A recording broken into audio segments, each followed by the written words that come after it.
The Power Hour is on the air, live streaming you on YouTube, Facebook, and Twitch. I'm your host, Michael Bishop, and thank you for joining me this Monday evening. We got a great jam-packed, loaded show for you this Monday, and so much to talk about. But first, let's acknowledge the fact that we are celebrating the first win of the Tennessee Titans' 2021 inaugural season. A great overtime win over a great foe, the Seattle Seahawks. It was a fist fight all the way up to the end. And we've got so much to break down in this game. We've got scores from around the league, and we'll be talking a lot more about next week and what's to come with the upcoming matchup with the Colts. But hey, I'm not by myself. Joining me from Titans Time Podcast, you know him very well, that's Tyler. Tyler, thank you for joining the Power Hour. Oh yeah, thanks for having me, man. How you doing? Doing great, man. It feels amazing to finally get our first win. It's like a weight off your shoulders. I know I listened to your podcast on my way home, and for those of you who don't know, Tyler has his podcast, Titans Time Podcast, with his brother, and I'll let him talk to you about it and tell the folks what you told them on the podcast today. Yeah, guys, if you want to check out the podcast, we have an audio version on Apple Podcasts, Spotify. Just look up Titans Time Podcast. We're on YouTube as well. Just, again, Titans Time Podcast. You can find our social medias. Twitter is Titans_time. Instagram, Titans Time Podcast. And our Facebook, Titans Time. And, man, just going back to that game yesterday, first thing I have to touch on is Mondays are just so much easier after a Titans win. I knew after week one going into work, one of the guys I work with, all throughout the preseason, he kept telling me, man, I was hoping them Titans were going to lose. That way I could give you a hard time. And, you know, when they lost to the Bears, I was like, hang on, you got me on this for the Bears. I learned. You learned. He was getting on me for that. Man, it's preseason. Not that worried about it.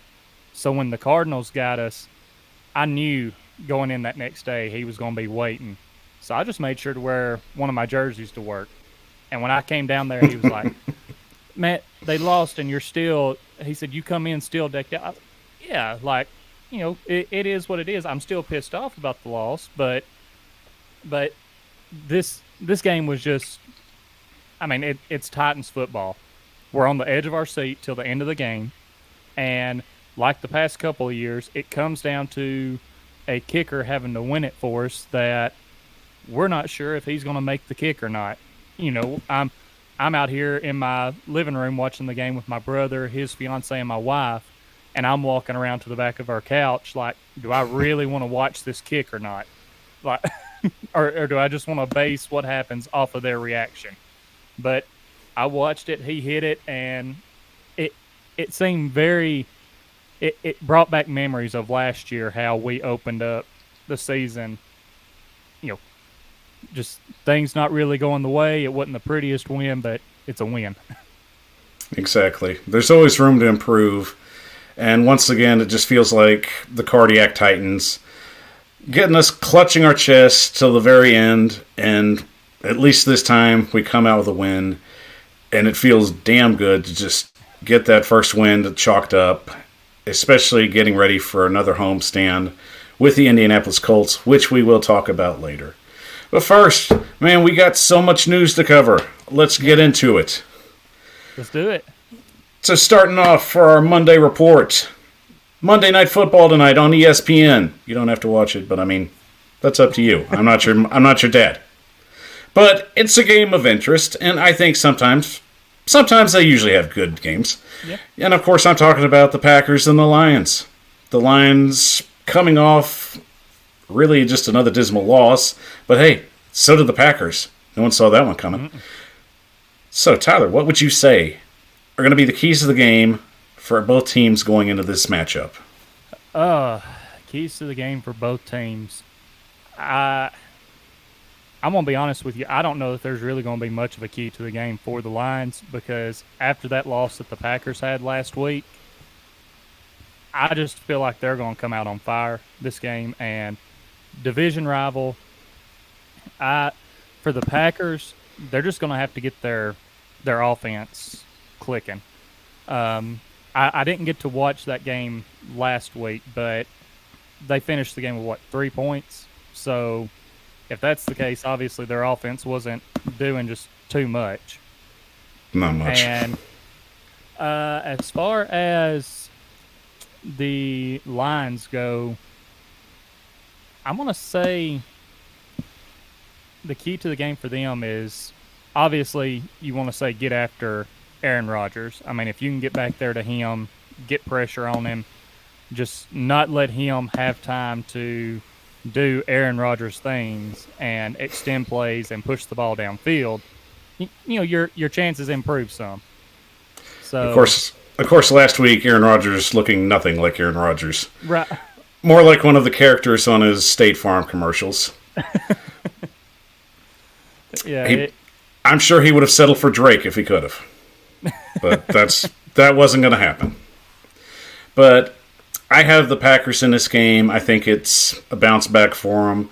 Detroit's still kind of a mystery to me. I think Dan Campbell's a good coach. I think he'll get them in the right direction, but they've got to get the right pieces together first. Yeah, that's what I was going to say. I just don't know if they have enough pieces in place right now to really get things going.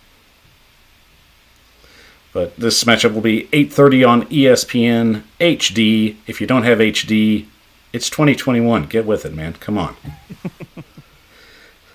Moving on to some of our bigger news as the week starts for most of week 3 and on the cusp of ending week 2 on Monday night.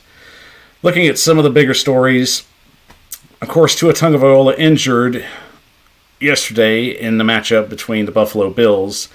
A lot of concern, but right now, from what I'm hearing, it seems to be a day-to-day evaluation, but it's a rib injury. So it seems like this might be something that's really going to just depend on how he feels. You can play with injured ribs, but you're not going to be comfortable. No. And I think one of the biggest things Miami's monitoring is just if he can move and is able to be mobile. And the biggest thing is with that offensive line, he's going to be under pressure. Right. So, Tyler, one of the biggest questions right now, and I can't believe this is a thing, but it's a thing, and I'm just going to bring it up because this keeps the show interesting, is that now people are saying if Tua Tagovailoa is not able to finish the season, does Miami pull the trigger and make the trade for Deshaun Watson? What's your take on that? That's interesting because they've definitely, I mean, all throughout the trade talks, they've been one of the top teams, interested in him. But from everything I heard with how much Houston is asking for him, like, do you really want to give that up right now? And I guess another thing is, how much do you believe in Tua going forward? I mean, that's what they have to ask themselves. And if they don't want to give up that much, and I can't believe I'm going to say this, but Cam Newton is still out there in free agency. I mean, he's another quarterback who, if it comes down to it, he can move around. Now, I don't think we'll ever see the MVP caliber Cam again, but that's probably going to be a lot cheaper option in the long run than trying to get Deshaun Watson. But if they want to give up as much as Houston's asking, we've seen what Watson can do with a line that's not the greatest and really not necessarily the greatest weapons.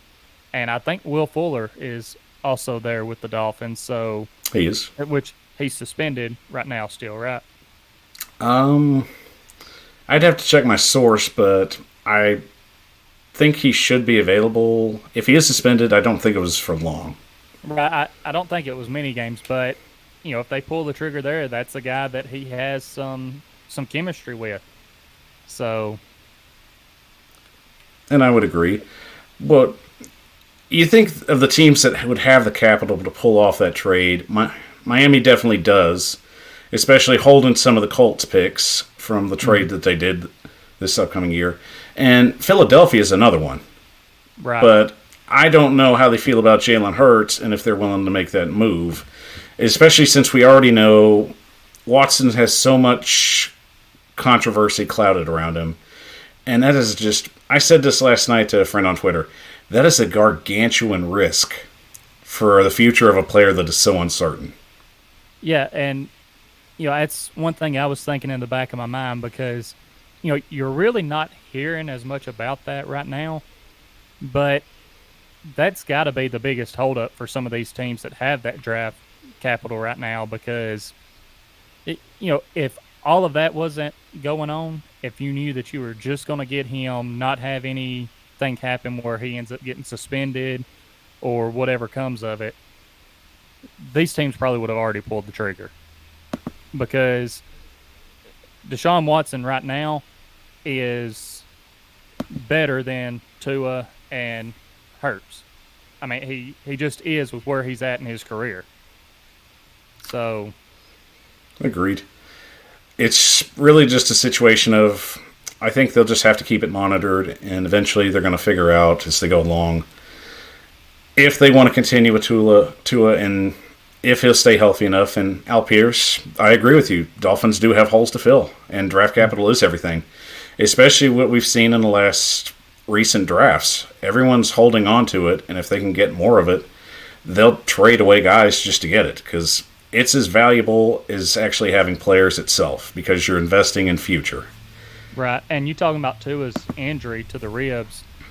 I mean, for a quarterback who there's times where they have to stand back there and take a shot to deliver the ball, and if his ribs are hurting, that's going to be in the back of his mind of, is he actually going to focus on putting the ball where he needs to, or is he going to be thinking about that shot he's fixing to take to the ribs? And Al Pierce makes a good point. Watson to Vikings would be interesting. But, Al, I got to tell you, Kirk Cousins, he don't like that. No, not one bit. But we'll wait and see how that goes. It's an interesting situation. But it'll be interesting. That's all I can really say. Mm-hmm. But moving right along,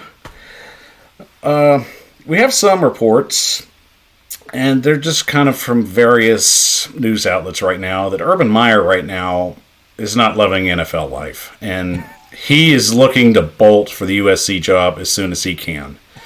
And I have a TikTok called The PowerPoint, and one of them was basically me talking about that in depth. I think it's fine if he does. He's not the first coach to do that. Nick Saban's done it. Bobby Paterno's done it. Steve Spurrier's done it. It's really along the lines where these guys figure out, look, you can't do what you're doing in the NFL, what you were doing in college. And they learn that quick. Mm-hmm. And if I'm USC, in all honesty, look somewhere else. And I'm being honest with you right now. Urban Meyer has left programs in worse shape than he found them. Ohio State is a prime example. Florida, prime example. If you're USC, you're trying to get right up there and compete with Alabama and Clemson and all the big boys of college football. And you have the market, you have the city, and you've got the high school recruits. You need somebody more stable than Urban Meyer. Mm-hmm. I agree with everything you said there because even when he left Florida, at the time I was thinking, okay, he's just going to be done because he left, if I'm remembering right, for a medical reason. Correct? Yes. And then all of a sudden comes back to Ohio State and ended up, wasn't it also a medical reason that he left there as well? Or everything unfolded. It was one of his assistants. There was a domestic abuse situation with his spouse. And Urban Meyer lied about it at the Big Ten Media Days. Okay, yeah, now that's coming back to me. But like you said, I would just look somewhere else because you never know what's going to happen with him. It would be different. Even people now are joking that he's ready to leave Jacksonville for some medical reason. As what's the medical reason he's going to come up with?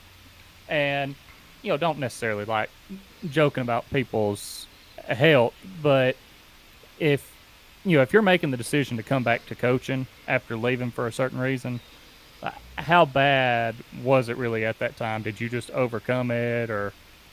But like you said, I don't think Jaguars fans would even like that because, we're 2 weeks into the season and people are already like, oh, Meyer might be jumping ship and heading to USC. And really, it's just a situation where I feel money was involved. The Jaguars owner was going to pay whatever he needed to get a coach that was going to get people in. Urban Meyer has knowledge of Florida. There's a big Florida Gators following right in the Jacksonville area. So it was a good deal at the time, but just as a personnel decision and from someone with just moral leadership standards, he's someone I just don't trust in the long haul of things. Right, and which I was already questioning him being there whenever, and I want to clarify, as a person, I like Tebow. I didn't like him when he was at Florida because, my favorite college team is the Vols, and he had our number, basically. But he had everybody's number. Yeah. But I'm sitting here thinking, okay, Tebow's been out of the league for this many years, didn't want to convert to tight end whenever he was in the league, and one of your first moves as a head coach is you're going to bring Tebow to this team as a tight end. And I was just like, okay, I just don't think you're going to cut it in the NFL. I knew right then he wasn't going to cut it in the NFL. No. And honestly, just some of the decisions personnel-wise he's already made are questionable at best. But once again, a situation that's going to be monitored closely. But if I had to take a guess right now, I don't see Urban Meyer staying in the NFL. He's learning the hard way. College kids and professional athletes are two different people. Yep. And moving on to our last piece of interest today, Carson Wentz apparently has sprung both of his ankles. Not one, but both. And now is going to be monitored throughout the week with the upcoming matchup of the Tennessee Titans. And I'm not surprised at all with his injury history. But Tyler, do you think the Colts were just desperate at this point to just try and find somebody to come in and really just take control of things, to be the guy that they've needed to since Andrew Luck left? You talking about like when they went and got Wentz, or just now that he's hurt again? I'd just say whatever you feel comfortable. I mean, at this point. As far as them going to get Wentz, I felt like it was a move of just trying to go and get somebody. And obviously he's familiar with Frank. I'm trying to think of his last name. Frank Wright. Yeah, Frank Wright. He's familiar with him. And we said from the start, and we actually had a lot of Colts fans come at us for this. But I told him, I was like, look, he's going to have to prove to me that he can actually stay healthy and help this team win. Good example against the Rams, that blind shovel pass that he done down in the red zone. Oof. I mean, I'm like, that Colts fans, that right there is what I was talking about. He's not proven anything to anyone. And the injury, I knew he hurt one of his ankles, but I'm very confused about where his other ankle, like when it got hurt. Well, I'm sure there'll be more news coming out on it, but officially from what Frank Wright said in his press conference, that indeed Wentz hurt both ankles, that it's mild sprains and they will monitor the situation, which unless he plans on playing with 2 boots on, I don't see that happening anytime soon. Yeah, I don't either. I thought that just him actually making it back for the season opener after hurting his foot in training camp, I was actually surprised he even made it back that quick.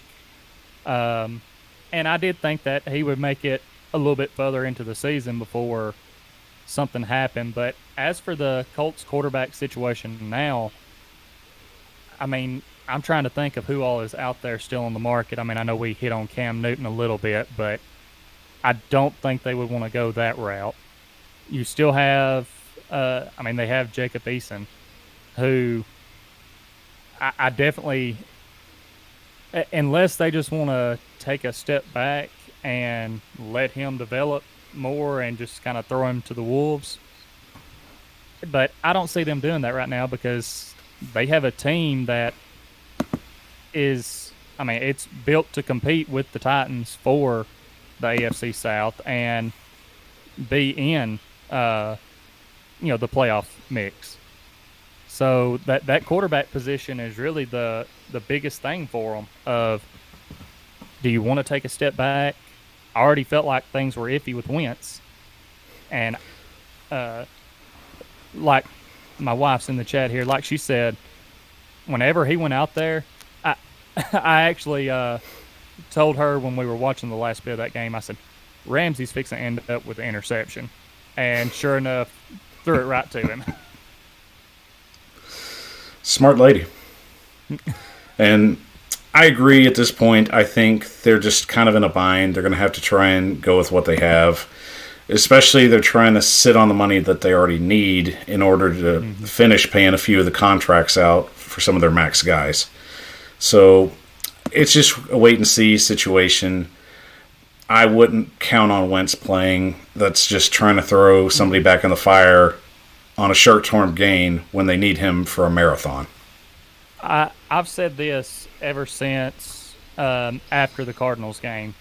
I told my brother on our review that the Titans pass rush this year, they're getting more pressure. That first game, we seen Kyler Murray he made plays. He done what he needed to do. He was able to run around, evade guys. I felt like they done better against Russell Wilson, keeping him contained, not really letting him just get out and extend plays. But I told him whenever they go against a quarterback who is not as mobile, who relies more on staying back there in the pocket, they're not going to kill you with their legs to extend plays. That's where this team's pass rush is really going to, I think, show everyone how much different they are and how much better they are this year. So if the Colts were to try and throw Carson Wentz out there with 2 sprained ankles, he's not going to be moving like he was even against the Rams. And he kind of throws his body into bad situations. There's times where he should slide and, I see him diving head first. And I'm like, dude, you're trying to stay healthy for this team. They didn't bring you in just for you to do this and get hurt again. But, you throw him out there on 2 sprained ankles and he's not able to run up the field and get out of the pocket, there's no way he would avoid this pass rush. Indeed. And we'll definitely talk a little more about that in the later segment. But I think it's time to get a quick break in right now. And when we come back, we're going to talk about what y'all been wanting to hear about. The Titans and the Seahawks. We're going to break everything down, what we liked, what we hated, and what we felt like was improvement, and what we feel that can be improved. I'm Michael Bishop, and I have Tyler with the Titans Time podcast with me tonight. And you are watching the Power Hour. We'll be back in 30.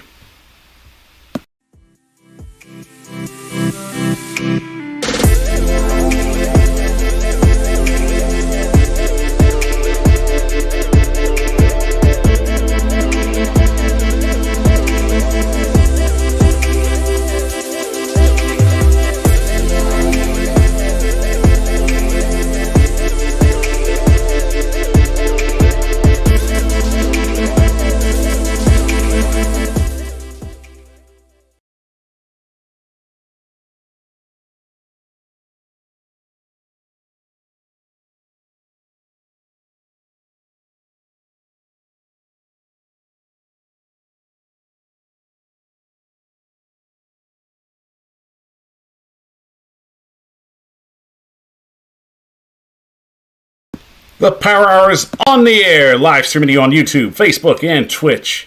I'm your host, Michael Bishop, and thank you for joining us on Monday evening.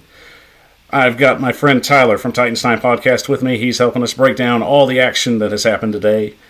And also, well, yesterday, really. Can't be happening today unless you're watching the games today, which I understand. Yeah. I'm sorry about your work schedule if that's the case. That's right. But anyway, if you're watching the end of the game, get off this show, then come back and watch it, because I'm not going to spoil it for you. Hopefully they didn't catch the first part of the show where we did spoil it for them. Well, if that's the case, they're adults. They can handle it. Yeah. All right, we're going to start talking about what we all wanted to talk about in the first place. The overtime win against the Seahawks. The Tennessee Titans faced so much adversity in the first two quarters. It seemed like this was almost like a repeat of what was happening. It was like, my God, it's Groundhog Day. I don't know what I'm going to do. This team's offensive line has got me scratching my head. Tyler, what was going through your mind in that first half? Pretty much what you just said. I wasn't happy. Even our first offensive drive, I was like, okay, please let this be a play-action pass on the first play of our first drive, or just a drop-back pass in general. Do not run Henry the first play, because I just knew that everyone, especially on Titans Twitter, was going to explode if the ball was given to Henry on the first play, just because it's so predictable. But starting out, holding the Seahawks to that 3-and-out, I was like, okay, that's a good start to this game. Let's get the ball, go down and score. We followed it up with a 3-and-out, and whenever they hit that first deep shot to Lockett, because one of my keys to the game was, do not let these receivers get behind us, get behind our secondary. If you do that, it's going to be a long game. And I was surprised that we actually held them to 3 that drive. And really, it should have been a touchdown. It's just Russell Wilson missed his throw to Lockett, because Lockett was coming through the end zone wide open. And like you said, I was sitting there scratching my head, wondering what is going on with this team? Why can they not get it clicking right now? And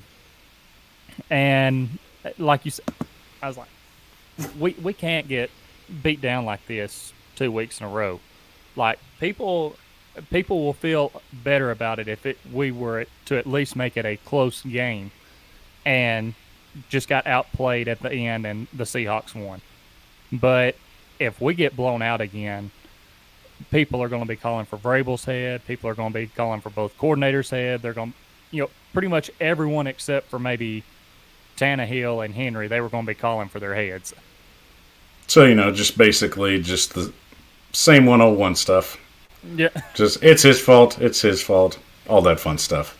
Right. But my whole thought process is, especially in any game that I watch, you get to a point where there's still a chance to win the game. And it really depends on the language that they're displaying on the field.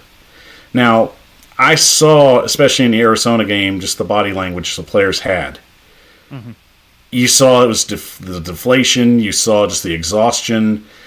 It was like they just burnt themselves out before they even got out on the field. It was like watching a Roman candle start and then it just ended. Right. With this one, you just felt it's just a matter of just chipping away at it. Right. There's been mistakes, and it's easy to make assumptions and say, I would have done it this way or I would have done it that way. But that's the thing. You're not paid millions of dollars to be the coach. Mike Vrabel Right. is. Todd Downing's paid to be the offensive coordinator. Shane Bowen's paid to be the defensive coordinator. There's a reason why they're there, and we're to here. Right. And the biggest thing is, if you chip away at what they have, let them beat themselves. Mm-hmm. Seattle is good at getting themselves in situations where they kind of fall in quicksand. And for anyone that's not familiar with the term or has never seen the replacements, quicksand is basically the term for when things start slowly going bad and you start struggling. You get in the quicksand, you're trying to dig yourself out, but you get further and further in. Now, Seattle moved up and made some plays, but you just felt like it wasn't enough. But I could also say the same for the Titans. Mm-hmm. Especially in the fourth quarter, we had at least a chance to put up 2 other touchdowns, and we just couldn't get a drive going. Yeah, it was, going back to that first half, because I've learned never really count this team out or never really count any NFL team out because they're professionals. They can go in at halftime and make adjustments. And even with the lead that Seattle had going into halftime, we knew the Titans got the ball to start the second half. And you're like, okay, come out, score, and then just get a defensive stop. Because we had seen that our defense could, get stops against Seattle's offense. It's not like Seattle was just every time going down the field and scoring. We just wasn't capitalizing on the times that we did stop them. And like you said, they were just the Titans were carrying that energy of, you could tell they weren't going to just give this game up. They were going to keep fighting till the end. A quick shout out to Titans Rossi. Of course, a big friend on the show. Said, "What's up, fellas? What a game." I agree, my friend. I agree. Yep. But of course, I'm going to address the elephant in the room. And I'm pretty sure you know what I'm going to say. I think so. I've seen some bad officiating. And that happens. But why is it, especially in Seahawk games, that these officials somehow find a way to favor this team? I don't understand it. The history is mind-boggling. And I'm not trying to accuse them of trying to sabotage. That's not my MO here. I'm just stating facts. It seems like any major game I've seen with the Seahawks, no matter who the opponent was, there's always some kind of controversy, and it's always with the officials. Yep. And this one was about the same thing in the same category. We all know Julio Jones scored a touchdown. I don't care what the rule book says. I have enough evidence from a photo on Twitter to show you that shouldn't have been overturned. And in some instance, I feel like there has to be something that stipulates if an official misses a call that blatant, then it needs to be corrected. Like in an NBA game. If they miss a goal that should have been a goal, they should be awarded it.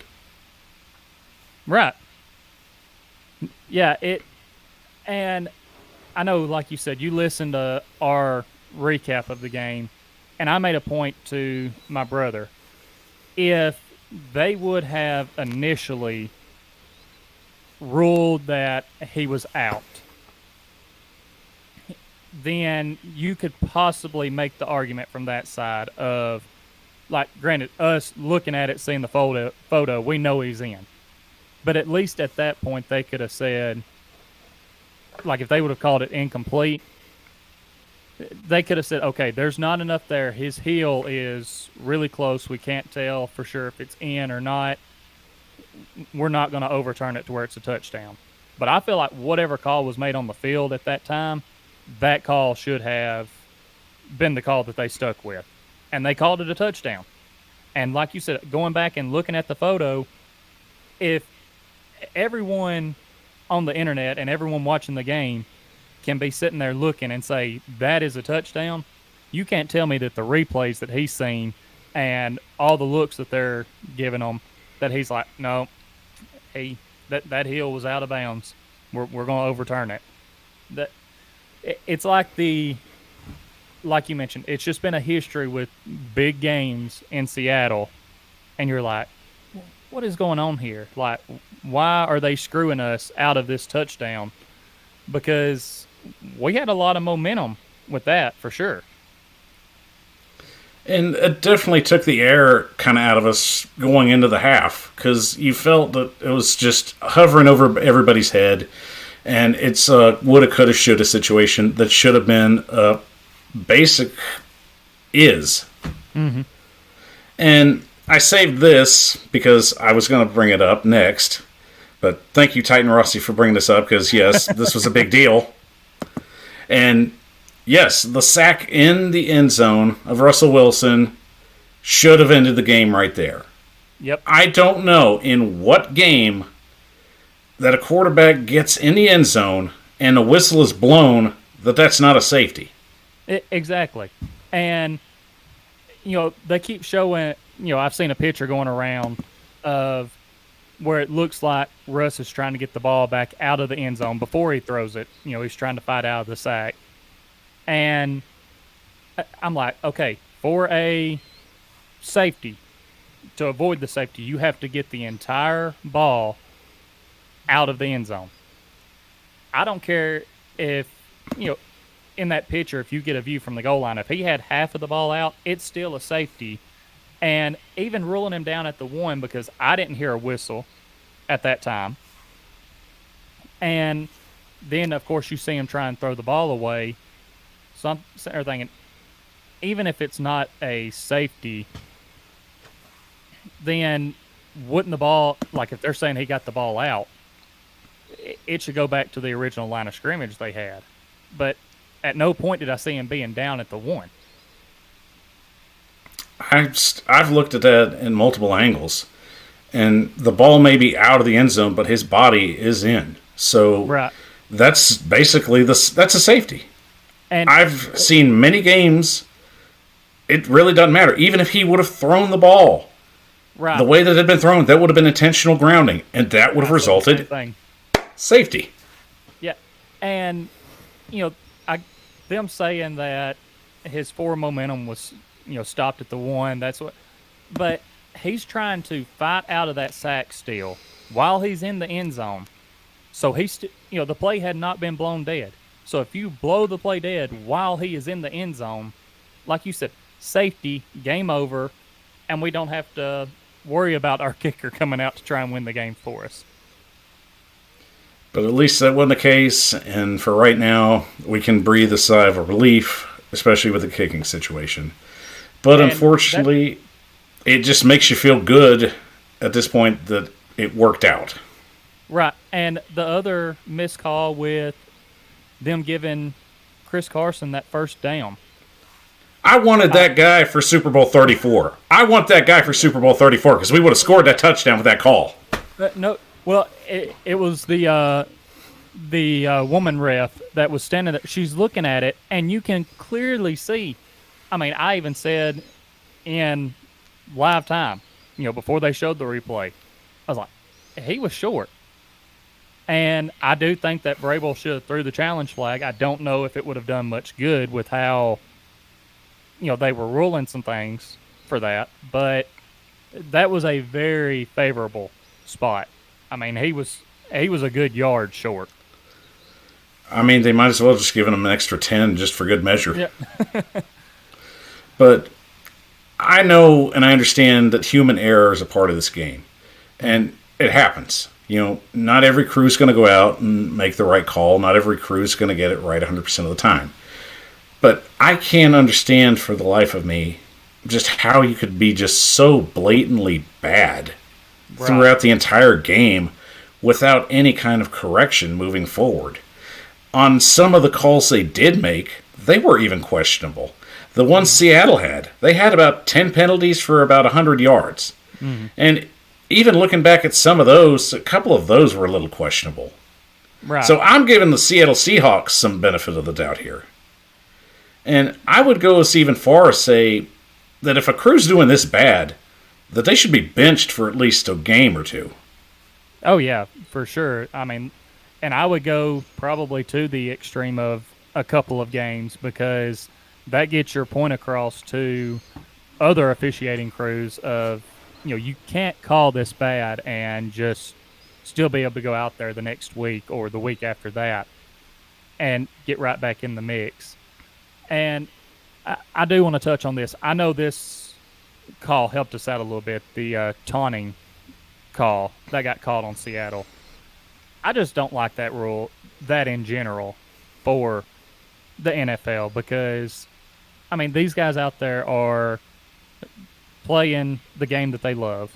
Granted, some of them are just out there for the money and just so happen to be good at it. But let them have that excitement. I mean, if you stop a guy or if you make a big catch, you need to be able to have that excitement. Like, if the dude gets his feelings hurt, oh well, he's a grown man.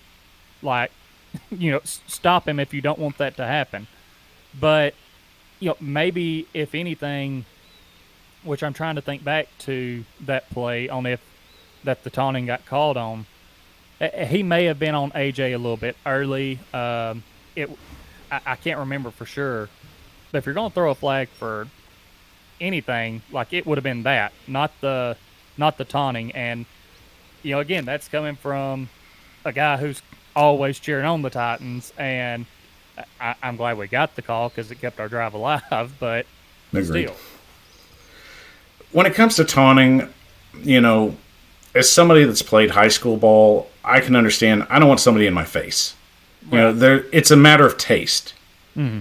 You're there to do a job, and I'm fine with celebrating. Celebrating's fine. Mm. But when you're getting in somebody's business and giving them the business, that's when I have a problem with that. And I guess there's a fine line that you have to ride in between it. Right. And I guess my thinking on that is like thinking back to last year when the Bucks and Chiefs played earlier in the year, and you have Tyreek Hill doing his classic throwing up the peace sign to guys because once he gets in the open field, no one can catch him. And then in the Super Bowl, you have the Buccaneers secondary, and I mean, the guy that he threw the peace sign up to makes a point to come back to him like, hey, peace, good game, it's done. So, I mean, you think about it, that right there would have been called and could have kept, like with these rules today, and would have kept the Chiefs drive alive. So, I guess that's what I'm thinking about with it. Like, I can understand your point of if they're getting in a guy's face or things like that, but like going back to the Seahawks guy, he's kind of walking away from AJ and turning back and maybe jawing to him a little bit. Like, that's just trying to get in your opponent's head. It is. And, talking's fine, jawing's fine. Right. It's when you put your hands in their face or when you put your hands on them, that's when it becomes a problem. Right, and because seeing some of the other calls that they done around the league, like, I can't remember what game it was, a guy made a catch along the sidelines, he got up and he spun the ball, and that got called taunting. I remember that one. That was the Indy preseason game, and that one was just a head-scratcher to me. Guys do that, that's fine. If they want to point the ball and flip the ball, I'm fine with that. My thing is, taunting shouldn't be called unless it's done in front of a player or a group of players with the intent of making fun. Right. And I know it's probably going to be something that we're going to discuss all season long, and I agree with Rossi in this sense. They did deserve that taunting call as a rebound for all the bad calls. But, I mean, I'll take it a step further. I mean, you might as well just win at the refs with that one, but we didn't need that trouble. But no. We were all thinking. We were thinking it. Right. But in the sense of it, it's like, I hope it doesn't cost a game. And that's really the one thing that I think a lot of fans are going to ask themselves with this taunting rule being enforced so much. Is it going to cost them a game? And if it does, what's going to happen after that? And I really think the NFL just needs to go back to that rule for how they call that and define it better. Because right now, all they're doing is basically leaving it up to whatever the official thinks. And people are going to have different opinions on that. I mean, we didn't see it called that much in week 1. And then you get to week 2, and there's several games that it's called in. So, you're constantly going to have players are going to be wondering what they can do. So the safest thing is just don't get in the dude's face. Right. Don't make it personal, because then that's really what's going to set it up. that's about the safest answer I could give anybody on taunting. Right. But stat-wise, it was amazing, especially in the passing game, because Ryan Tannehill and Russ Westbrook were neck and neck. And Tannehill throwing for about 347 yards, Wilson throwing 343 yards. Of course, the only difference there is 2 touchdowns. Right. But both guys were just neck and neck the entire game. And really, the whole thing of this game turning was on the shoulders of Derrick Henry. Oh, it was. And I've told a couple of people this today.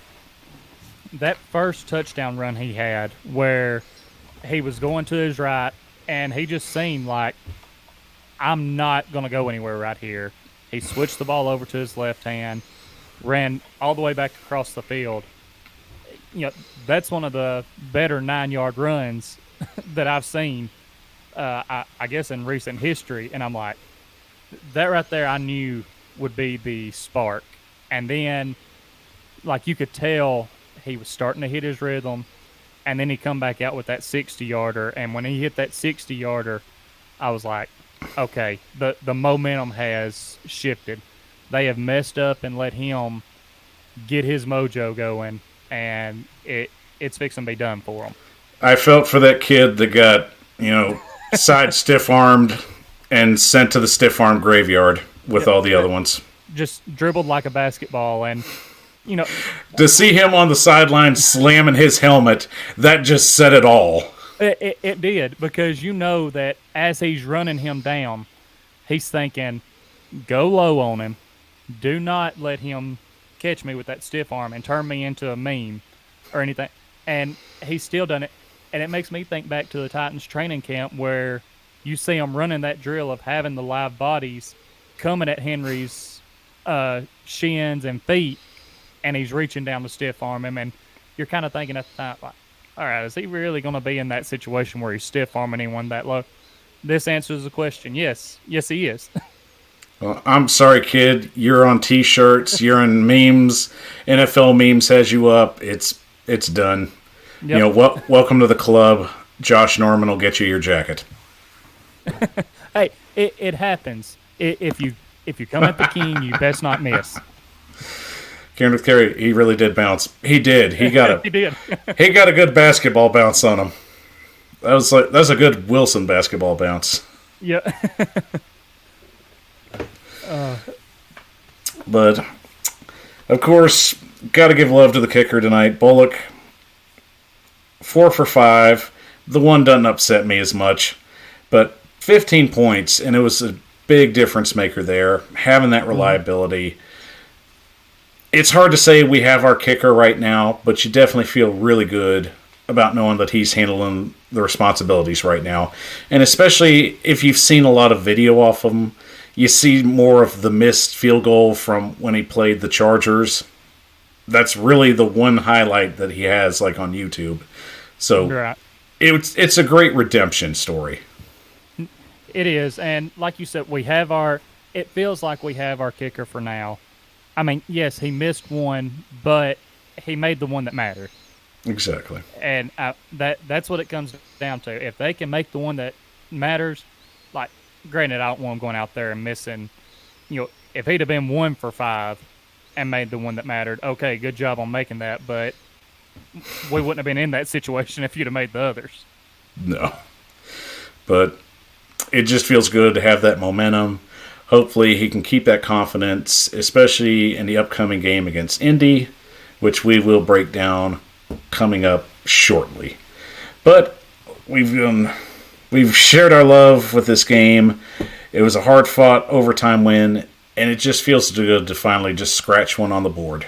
And you definitely feel good about the situation, especially the fact that, once again, it just shows Mike Vrabel's a great motivator. Yes.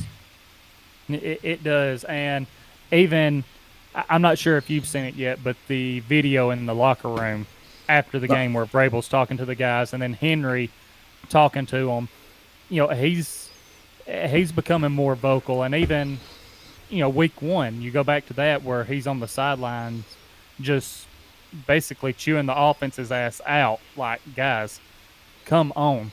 Like, this is not who we are. We know who we are. And going into, like we talked about earlier, going into halftime down 15, you have to have a spark, and you want to know how they're going to get their adjustments done. And the team come back out fired up, ready to go again. It was like a little reset. So Vrabel just keeping them motivated and letting them know, look, don't try and just go out. He said it leading up to this game. Don't try and be perfect. Just go out there and do your job. So I would not want to mess with those street fighters. No. No. All right, guys. We're going to take a quick 30-second break, and when we come back, Week 3 action. Going to break down some of the upcoming games, and then at the end of that, we will break down the game of interest, the Tennessee Titans playing the Indianapolis Colts in the first conference game. I'm Michael Bishop, and Tyler with the Titans Time podcast. We're going to take a quick 30-second break. Be back in 30.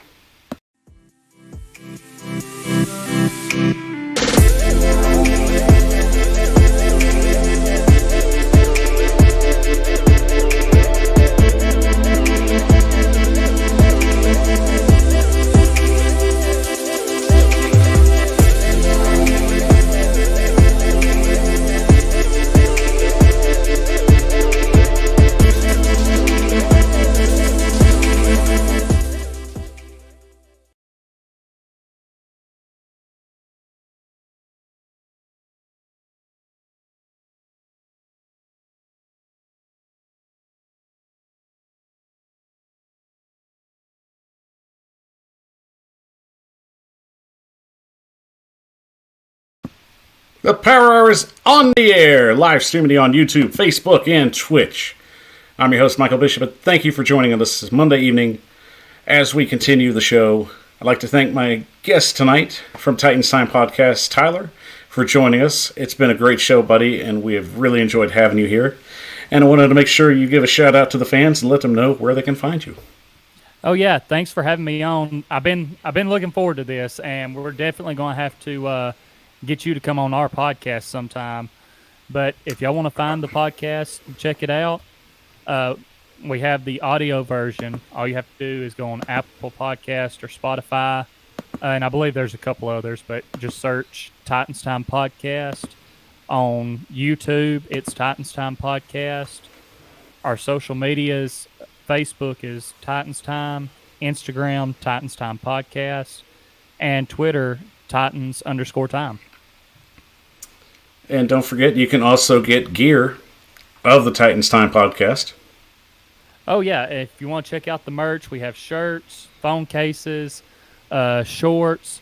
Fall's coming up, so we're going to have to get some hoodies out there on it. But just go to titans-time.myshopify, and that's shopify.com/collections. Getting everybody looking big sexy for this fall. That's right. All right, guys. We're all ready to get ready for this upcoming Week 3. Let me throw the schedule up on the board. We'll go mini for a second. And here we go. Starting off, Week 3 coming at you. We got a lot of great matchups right now. And Tyler and I are going to break down who we like. And we're going to basically let you know what are going to be the games of interest. And I'll give you my lock of the week and my upset, as well as Tyler will give his. So let's get started. Starting up with our first matchup on Thursday, 8:20 on NFL Network, it'll be the Carolina Panthers and the Houston Texans. The Carolina Panthers are 2-0, and the Houston Texans are 1-1. Both teams coming on pretty strong right now, but a lot of question marks surrounding Houston. So, Tyler, who do you like in this matchup? I like the Panthers in this matchup, but I do want to touch on the Texans and say that as far as their roster coming into the season, I did not think that they would be 1-1. I honestly thought that Jacksonville would get them week 1. And they even gave the Browns, a run for their money. If Tyrod Taylor hadn't got hurt, who knows how that game would have actually ended up being, because they were answering back and forth with the Browns. But I just think Christian McCaffrey and the Panthers will end up getting that one. Well, as Lee Corso would say, not so fast, my friend. I'm going with Carolina, too. You going with threw me off there for a minute.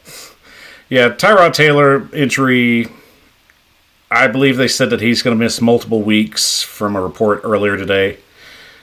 And I like the way Carolina's handling themselves. I think Sam Darnold's really fitting in with this offensive coordinator and Joe Brady, so I like the Panthers in this one. It's the road team winning on Thursday Night Football. And we break into the Sunday action, starting off with a interesting matchup, to say the least. We've got the 1-1 Chicago Bears matching up against the 1-1 Cleveland Browns, 1 o'clock on Fox. Tyler, who you got? I'm going to go with the Browns just because Chicago right now, I know Andy Dalton got hurt yesterday. Is there any news on his injury? Is it something that's going to keep him out to where we're going to see Justin Fields actually out there more, or do you know on that? I think as of this moment, if I had to take a guess, it's going to be the Justin Fields show. All right. Justin Fields, we talked about this before on Titans Rossi's show. I think he will end up being a good quarterback for the Bears, but Cleveland's defense really hasn't, I feel like, shown much to start this year after kind of being hyped up. I think maybe they come back in this game, and if Justin Fields is the one that they're rolling with, they take advantage of the rookie. And I would agree with that. I am going to go with the Cleveland Browns in this one. As much as I like Justin Fields, and I think he's got a good future in this league, that defensive front from Cleveland is a nightmare. Mm-hmm. Even with a questionable Jadeveon Clowney, I just feel that this is going to be a pretty good game for Cleveland defensively. You might even see a few defensive scores. Yeah, I just feel like they're due for it. Like I said, the first 2 weeks, which granted, you open up with Kansas City, like that's going to be a tough game. But then the Texans going out there and kind of doing their thing against the Cleveland defense, I just feel like their defense is due for a really good game. And that is definitely going to be a pretty decent matchup, especially in Cleveland. And our next matchup coming up, we've got, as it would appear, the Cincinnati Bengals, 1-1, going against the 1-1 Pittsburgh Steelers, 1 o'clock on CBS. Tyler, this is a pretty decent offensive matchup. But even though it would seem that Pittsburgh struggled mightily last week trying to find their offense. So who do you like in this one? I'm actually going to go with the Bengals in this one. I know the Steelers, you had T.J. Watt, who had to sit out I know for sure the second half of that game. I think he had a groin injury. And, he's a guy who, when he's out there, he can wreck opposing offensive lines. And we know the Bengals' offensive line, I don't know that they really done much to improve it, but their offense is clicking this year. And I think they're going to end up getting the win over their division rivals. Great pick. I am right alongside with you. Cincinnati has kind of grown on me this season. Joe Burrow is just really growing into a quarterback of the future. And if they can continue to build around him, I just think there's a lot of great things that the Cincinnati Bengals are going to have a lot of success with him if they can continue to build the right way. I see a close matchup. I think you won't see a lot of offense until at least the fourth quarter, but Cincinnati sneaks out with the win. Coming up in our next matchup, 1 o'clock matchup on Fox, you have the 2-0 juggernaut Arizona Cardinals against the 0-2 Jacksonville Jaguars. Tyler, take your best shot. Cardinals are going to steamroll them. I'm not even going to break into it even more than that. I just think the Cardinals are going to steamroll them. I think that Chandler Jones is probably licking his chops right now at the thought of getting after Trevor Lawrence and looking for just to put another quarterback down in the dirt. I hope he has 8 sacks. Yeah. I agree with you on that one. I am going Arizona as well. Baby Yoda is going to have a game. Yep. So just book it. Chandler Jones, let him at least get 6 sacks so that maybe people forget about week 1. Yes, let him get 6 sacks, and then eventually he just signs with Tennessee next year. Yeah. Hey, if he ended up getting 6 sacks, though, just to hit on him for a minute, do you think even at this point, he's already got a great jump at trying to get to the season record for sacks after his week 1 performance. But, if he were to hit 6 sacks or even another 5 or 4 this week, you would have to think that he's going to be on a great pace to break that. Not only would he be on a great pace to break that, they might as well just get David Baker to just knock on his door and welcome him to Canton. That's it. Just give him the jacket. I'm not going to argue that. No. We'll see how that goes. Our next matchup, 1 o'clock game on CBS. And this is a pretty good matchup. You've got the LA Chargers going up against the Kansas City Chiefs. Tyler, in this little slugfest right here, especially with a young quarterback and the potential face of the NFL right now, who do you got? I'm going to go with the Chargers. I don't know. I know that Kansas City's coming off that loss to the Ravens last night. But just something about looking at this game and thinking about it, I think the Chargers somehow find a way to pull out the win, and the Chiefs starting out the season 1-2. That's a good pick, but I will say that Kansas City's defense is just disturbing to me right now. They have just given up a slew of touchdowns. And if I'm Andy Reid, that just makes me nervous. Right. Now, it's early in the season, and this could just be a trend right now, especially from coming out of the preseason with little contact. But it's still a very, very disturbing trend. But that being said, I'm going to go with Kansas City. I feel confident enough that they'll bounce back with this one. But I do think the Chargers are going to put up at least 3 touchdowns. Yeah, like I said, I don't know.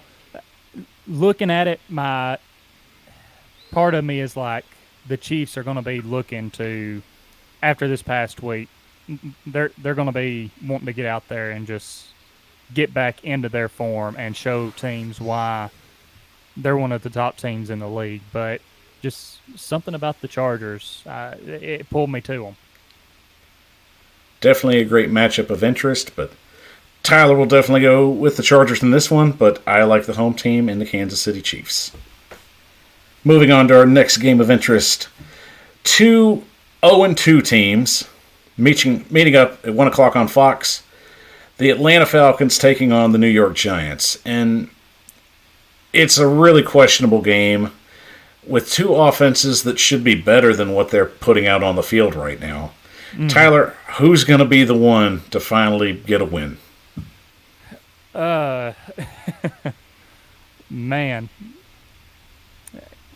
Can I pick both of them to lose? I mean, that's what I want to do. You can take a tie if you want it. That's bold. That is bold. I'm going to go with the Falcons this week. Damn, I thought he was going to take the tie. Nope, sorry to disappoint you, but I'm going to go with the Falcons just both of these teams have been not doing really the best. I think Arthur Smith may finally get a little bit more cooking up down there in Atlanta. I know they're playing in New York, but Well, New York's burned me twice. On week 1, I chose them to win, and they lost. I choose them to win week 2, and they lose. So, shame on you, New York. You're not getting me 3 times. Atlanta, you're getting the win. oh, come on, third time's the charm now. Nope, I'm going with Atlanta. So you know what they're going to do now? They're going to really stick it to you and win this week. They probably will. And if they do, then I deserve it. I'll take that. I will take that badge of honor and wear it in the form of a New York Giants hat. But I won't like it. I didn't know you were going to go dumpster diving now. Well, it's not hard to find, especially in New Jersey. You can find anything in New Jersey. Come on. All right. Next matchup, 1 o'clock on CBS. I have the Baltimore Ravens at the Detroit Lions. 1-1, 0-1. Who do you got, Tyler? I'm going to take the Ravens. I just, like we hit on earlier, I just don't think the Lions have the pieces right now to really do that much. It seemed like this past week the Ravens offense and Lamar kind of got a little bit of their rhythm back, their defense, even though they gave up 35 points to the Chiefs. I think they're going to get it back. They're just going to keep rolling, and I don't think the Lions stand a chance. Good pick. I will say that yes, that the Ravens will be on the road in this game. Yes, they won a huge game, right now the biggest game right now, against one of the best teams in the league. Yes, they have a very stout defense. Yes, their quarterback is genuinely one of the best quarterbacks in the league. I'd say he's a top 7 guy, because I know there's room for error for some of these other players. That being said, Detroit wins in an upset. There's your upset of the week. Ooh. Coming to this game, I was wondering if this was going to be the one where you had the upset. I really was, but I just didn't see it. I thought there's no way he does this. I like that they're at home, and that helps. Baltimore just came off a huge win. So coming into this week, I think they're going to be riding very high, but their head's a little bit in the clouds. I think they're getting overlooked, and I think Jared Goff comes out and connects with at least one of his receivers enough to win this game. All right. So there's your upset. Hey, I can respect it. We've seen it happen before where a team that should be steamrolled ends up coming up with the upset. So put your money on that. That's all on you. I don't control your money. Next 1 o'clock game on Fox. 2 1-1 teams, and I like this matchup.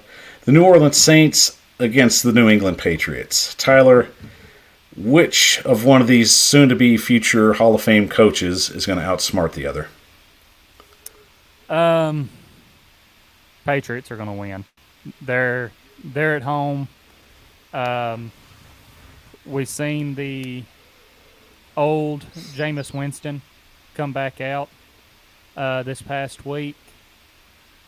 I think that Belichick is going to do some stuff with his defense to just get after Jameis and make him make mistakes. And the Patriots offense will just take care of the ball and do what they have to for them to get the win. And no argument here. Mac Jones has been very impressive so far. I think he's done a great job, especially with Josh McDaniels grooming him to be their guy. So I think it'll be a close matchup, but I like the fact that Belichick will use the clock to manage this thing out. In true Patriot fashion, New England wins. That's all that needs to be said. Moving on to the next game, the 1-1 Washington football team matching up against the 1-1 Buffalo Bills. 1 a.m. on Fox. I'm sorry, 1 p.m. matchup on Fox. I hope it's not 1 a.m. That's like 1 a.m., man. I don't know who's going to be up watching that game, but... Yeah, that's not in Britain. It's not in Britain, I promise you. But I like this as a matchup of defenses. Mm-hmm. So, Tyler, who's going to slug it out till the end? Man. I think Buffalo pulls it out. They're the home team. I do like Washington's defensive front for sure. I mean, they can get after the quarterback, but I think Buffalo finds a way to pull it out. No argument from me, but I will say two great defensive teams. I think Josh Allen will struggle against Washington's front. It'll be close in the end. I don't see this game getting over at least... Honestly, I could see both teams getting in the fourth quarter with at least 9 points each. So, defensive matchup, but I would say Buffalo wins on a field goal. And moving into the afternoon slate of games, the first one at 4:05 CBS, the 1-1 Miami Dolphins against the surprising 2-0 Las Vegas Raiders. Tyler, can the Raiders make it 3-0? I think they do. We talked earlier about the questions with Tua. Will he be able to go? If not, what does Miami do? I think the Raiders, they've already surprised me 2 weeks in a row. I think they'll make it 3 weeks in a row that they keep the win streak alive. No argument from me. I see 3-0 in the Las Vegas Raiders' future. I think they're bouncing at the right time. And unfortunately for Miami, as good as their defense is, with a very sore Tonga Viola, we might just see him benched for this week's game. So Vegas in an easy one. Craps all around. Then our next CBS 405 matchup, the New York Jets, a dismal 0-2 New York Jets, up against the surprising 2-0 Denver Broncos. So, Tyler, do you see the Jets touching down to a victory, or do you see the Denver Broncos giving a mile-high salute to 3-0? I think the Denver Broncos will be joining the Raiders as 3-0. Jets traveling out to them. You have the young quarterback coming off a game where it seemed like he just wanted to keep handing the Patriots the ball. I'm trying to think. I haven't actually got to watch much of Denver this year, but from some things I've been seeing, it seems like their defense is back a little bit. I'm not going to say it's the best it's ever been, but I think they find a way to take care of the Jets. And once again, no argument here. And I'll even go a step further. Teddy Bridgewater's been impressive and been a big difference maker in this Denver team. And they are my official lock of the week, as Denver takes down the New York Jets in easy and humiliating fashion. And moving on to our next afternoon game on Fox at 4:25. And I think this matchup is even better than the matchup on Sunday Night Football. The 2-0 Tampa Bay Buccaneers taking on the 2-0 Los Angeles Rams. I really think this is the matchup right here that people want to watch. Oh, I'm looking forward to this. I really am. And I'm going to say that the Rams at home are going to take it. And you get to see teams with two good offenses. Two good all-around football teams. And I think the Rams find a way to pull it out at home. Will you lock that in as your upset? Is that considered an upset? It's a home game for the Rams, so But then again, they are hosting the defending Super Bowl champion, so I don't know the Vegas odds, but if I would have to guess what Vegas is thinking, they'd probably be picking Tampa Bay. I'll lock it in as my upset then. I think the Rams get it done. You heard it here first. Tyler from Titans Time Podcast says that not the St. Louis Rams, they don't exist, and I hate them. Yeah. The Los Angeles Rams will upset the Tampa Bay Buccaneers. But in lightly fashion, and I'm going to break out my Lee Corso impression again, not so fast, my friend.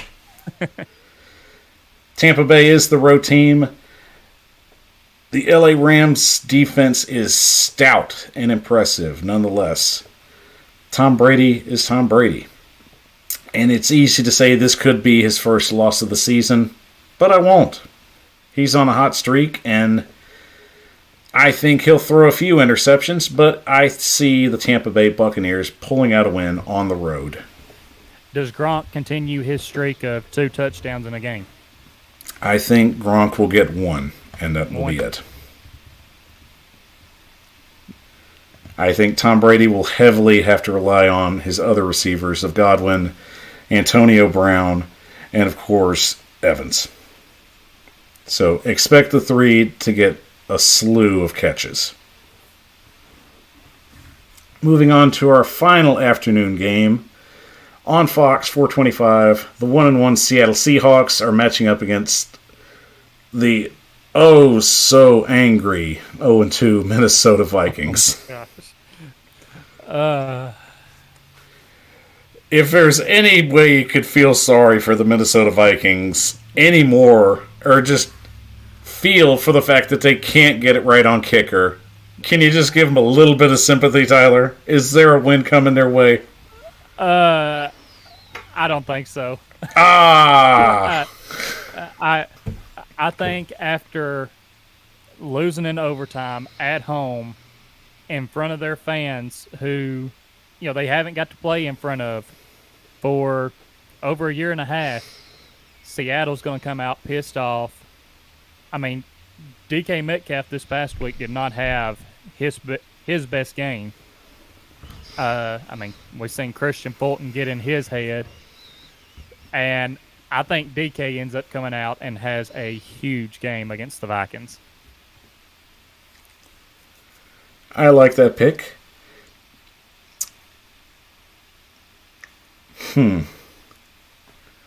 This thinking about this hard. I'm thinking about this, but it's not that complicated. Now, you may be a little young to remember this, but there was a Snickers commercial back in the day, and it was a weird commercial because it was a bunch of dudes, and they basically went on a car ride just getting Snickers. That was the whole premise of it. There was a Viking, a pilgrim, I believe it was a medieval king, and I want to say it was a Roman. It was a weird commercial, but they were funny. And what I'm getting at this is one of the commercials was the guy was getting ready to eat a Snickers, and he said, "Sound the feasting horn." And the Viking blew the horn.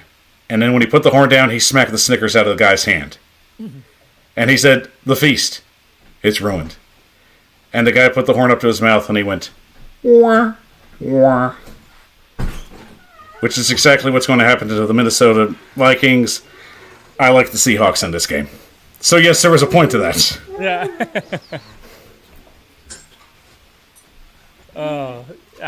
I was beginning to wonder. I thought you might be the one out of us two to cut the Vikings a little bit of slack, give them a win. But I wanted to. I really wanted to. Kirk Cousins don't like that.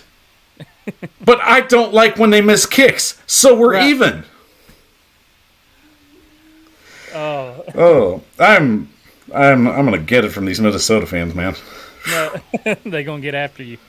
Yeah, I just hope I don't go viral.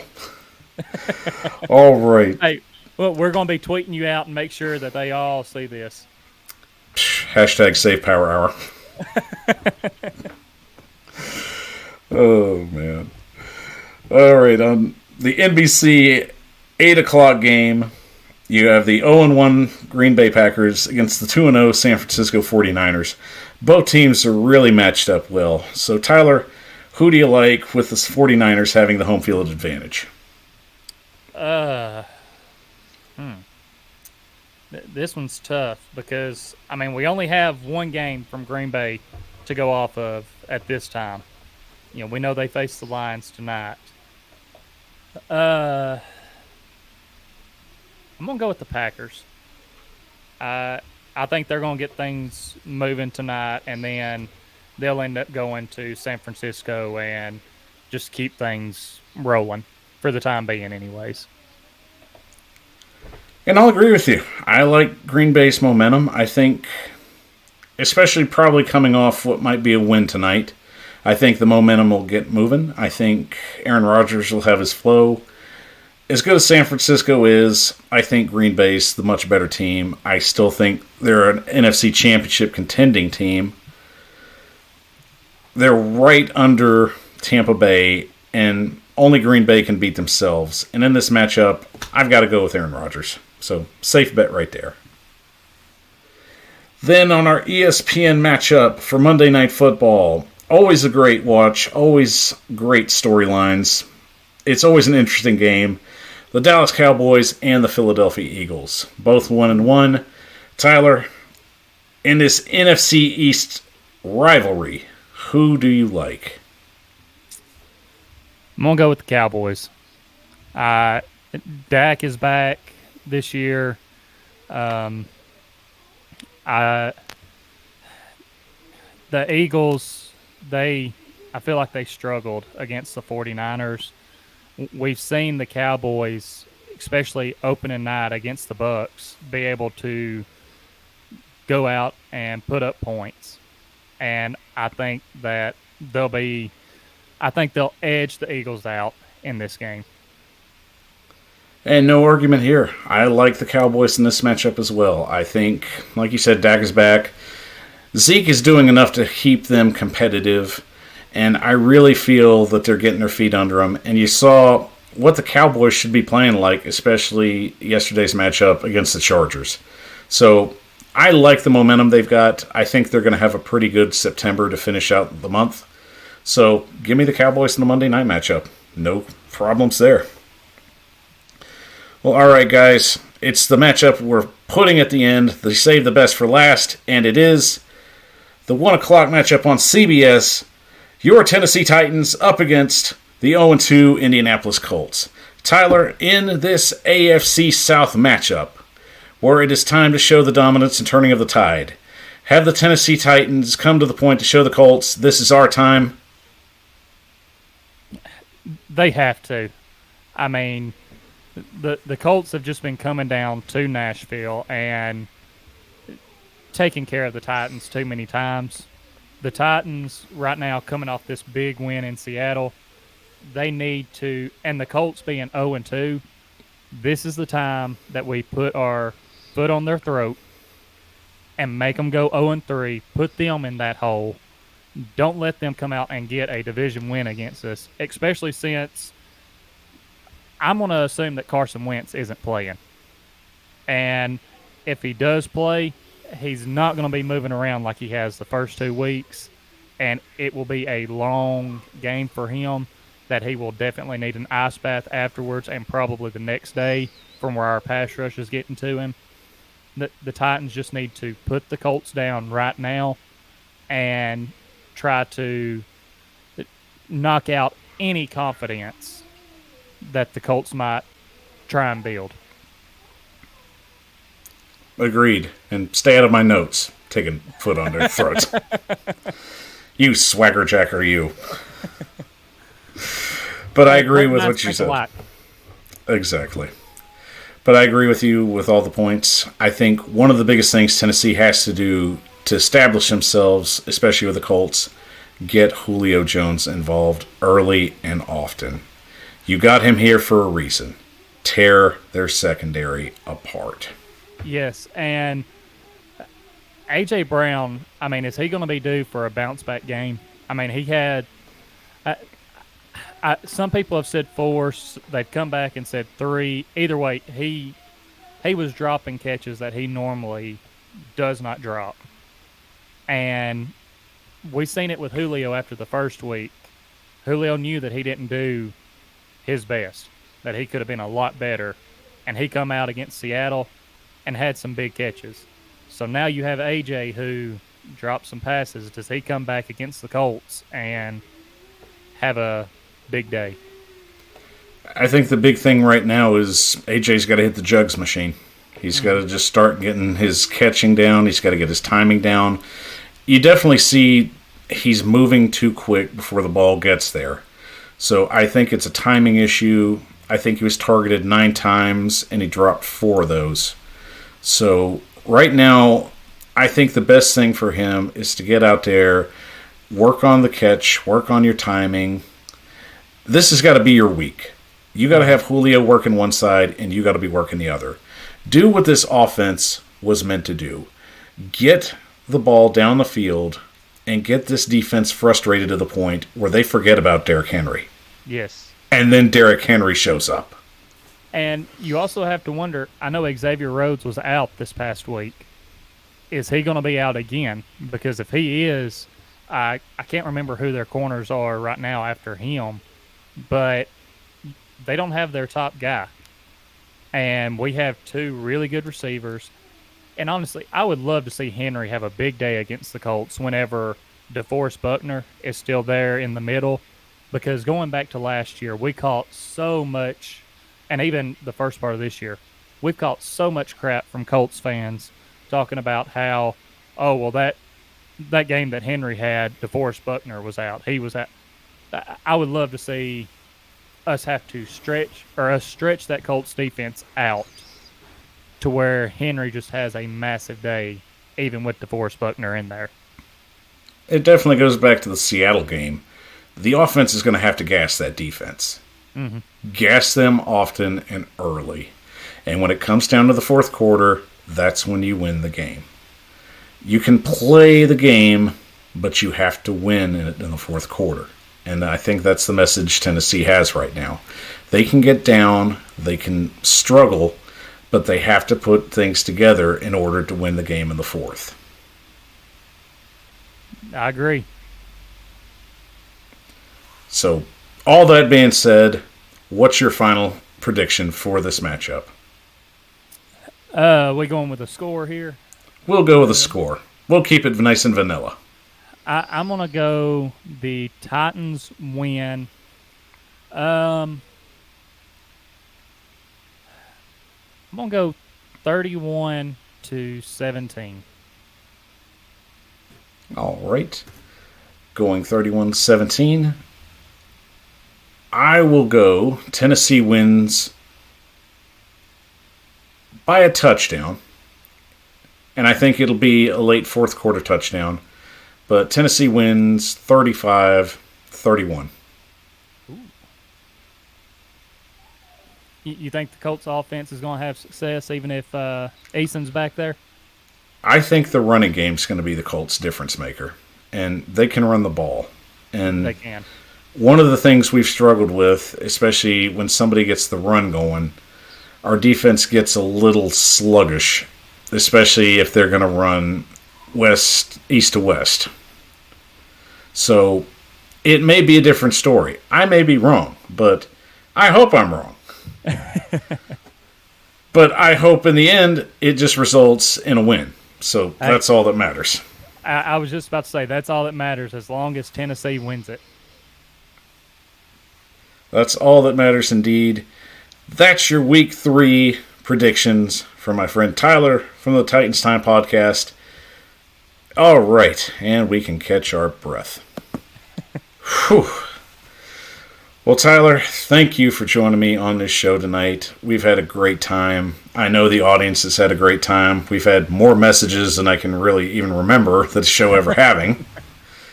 So I wanted to make sure that you remind the fans where they can find you, where they can watch your show. Yeah, and again, man, thanks for inviting me to come on.